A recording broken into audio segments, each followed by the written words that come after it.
I don't know how I got here, but this is England in 1066, and the future of the kingdom is about to be decided.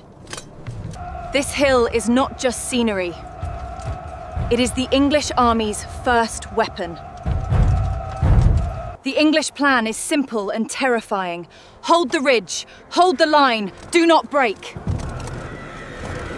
Harold has already fought for this crown once this year. Now another claimant has arrived from across the sea. William's army looks different from the English line. It has horses, archers, infantry, and a plan that can change shape. This battle began before this field. It began when ships crossed the Channel and turned a claim into an invasion. The Normans did not simply arrive to fight. They arrived ready to stay. By morning, the invasion has become a line of men walking toward one hill. Even now, historians still debate how Harold moved before this battle. What matters here is that he arrived, and he chose the ridge. From here, the entire battle looks like a question. Can a wall on a hill defeat an army built to move? The first test will come from the sky.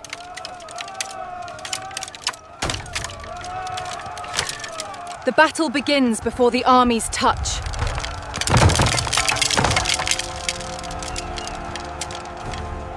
Under the shields, the ridge becomes wood, iron, and breath. The first storm passes, and the wall is still standing.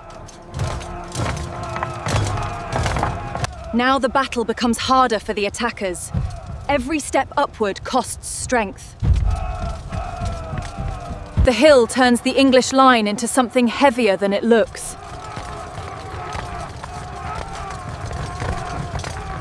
These elite fighters are the iron core of Harold's defense. The first push has failed, and the hill still belongs to England. Now William sends the part of his army England cannot easily match: horsemen. A charge uphill is not the clean thunder people imagine. It is effort against gravity. The wall does not chase. The wall absorbs.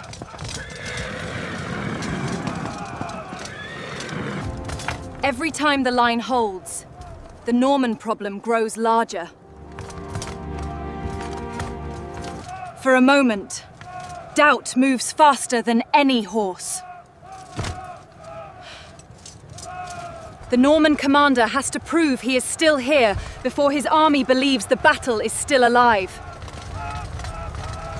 The Normans are not giving up. They are changing the rhythm. Confidence is dangerous on both sides. Holding the hill can make men forget why they must stay on it. Something strange is happening. The Normans are falling back, but it looks too organized to be simple fear. This is the danger. The shield wall is strongest when it stays a wall. The retreat becomes a trap the moment the horsemen turn.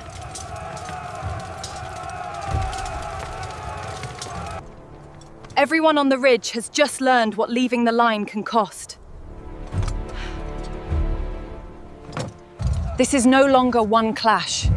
It is a test of patience, discipline, and exhaustion. The arrows are coming again, but this time the angle feels different. The sky becomes a second front.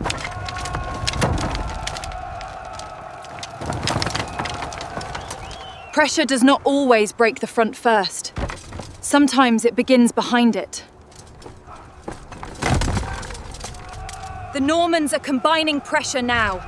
Arrows above, men below, horses waiting. For the first time, the wall looks less like stone and more like tired men holding wood. The battle is searching for the edge of the wall. The English still hold the high ground. But the high ground feels smaller with every hour.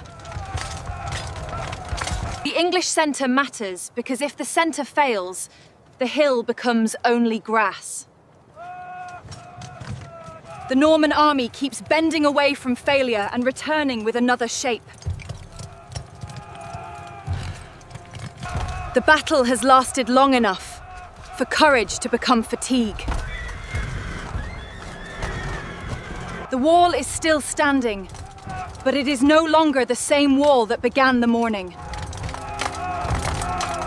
William is turning separate weapons into one final rhythm.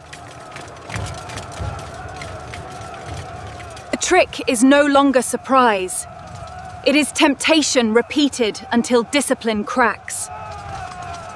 William is turning separate weapons into one final rhythm. The arrows come back like the battle's memory of every earlier failure. The centre is shaking now. Not broken, but no longer untouched. The horses return where the wall looks most tired.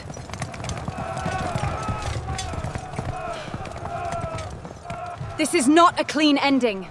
It is pressure layered until the hill cannot answer fast enough. History will argue over exactly how Harold fell.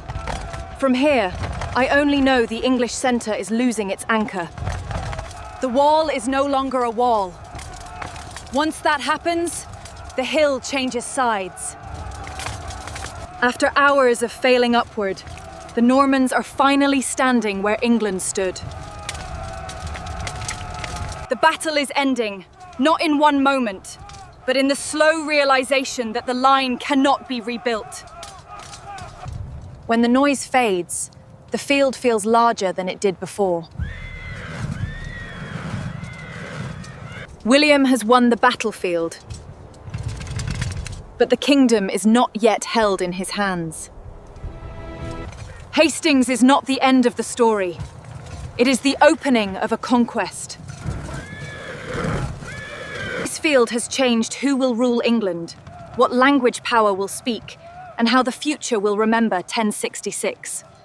The Norman victory looks decisive from history books. On the ground, it feels costly, uncertain, and human. The road now points toward London, coronation, resistance, and a new ruling order. The question is not only who won, it is why one day could redirect a whole kingdom. Hastings was a Norman victory, but it became more than a battle. It became the moment England's future turned on one hill.